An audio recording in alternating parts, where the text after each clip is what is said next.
The, the title of the silent house perhaps refers to the house where the whole family meets. This is early 1980s, before the military coup in September 1980. There is a family reunion taking place, but there is perhaps a frustration going on in the family. Everyone is thinking, so the book is based on inner monologue. I argue, actually we do inner dialogue in our minds. We talk with some real or imaginary person all the time. The intensity of these dialogues compared to the silences of the old house, which is decaying, is the story.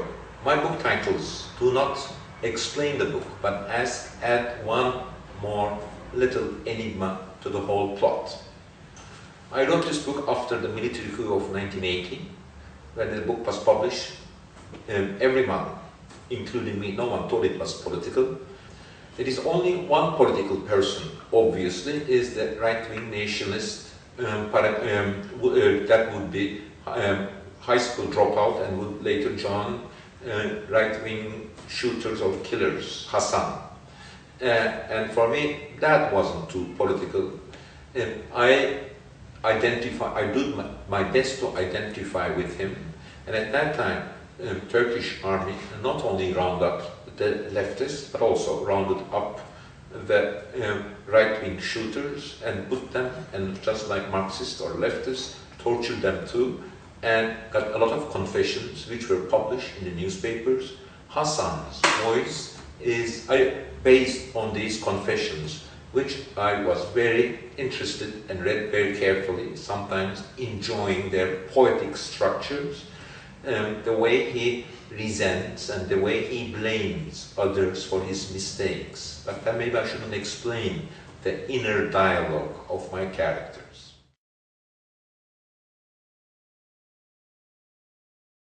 That was Turkey of 1970s. Newspapers at that time were also very political. Pro-Western and secularist and leftist newspapers were on the one side, and conservative. We never used the term Islamist then, but we used to say reactionary newspaper, right-wing newspapers on the other hand. If militants saw you buying a newspaper and in a dangerous area, you may get shot. This was how it was in 1970s. Silent House is also, in the Turgenev style, a novel of generations. That, say, in fathers and sons, the first generation represents, say, admiration for West. The second generation represents nihilism. If you admire West, you don't believe in anything, kind of. Or Dostoevsky would also do this in Demons.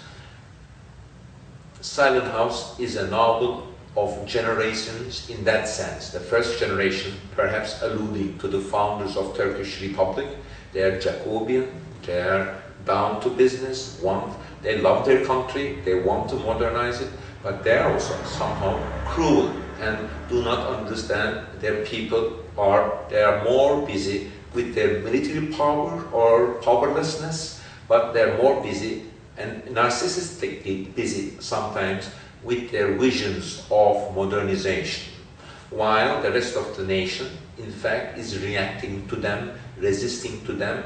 Their way of dealing with the Occidentalist modernizers is also a complete misunderstanding.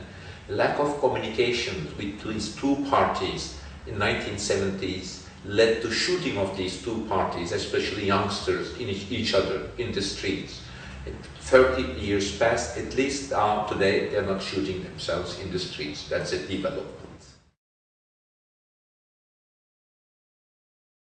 I'm happy that it's translated well and published well, and the reviewers are liking it.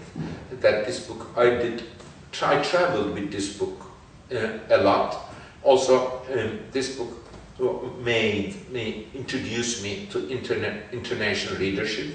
It's this is the first book that is translated ever by me to French, and the prominent French publisher Gallimard did it, and I'm still with them. in a way, it opened my ears and my eyes that I maybe read all over the world. It gave me that sensation. So it's a dear book for me. That's perhaps why I saved it to today. I always cared about this book, and now I'm happy. It's out, and then British and American readers are enjoying it.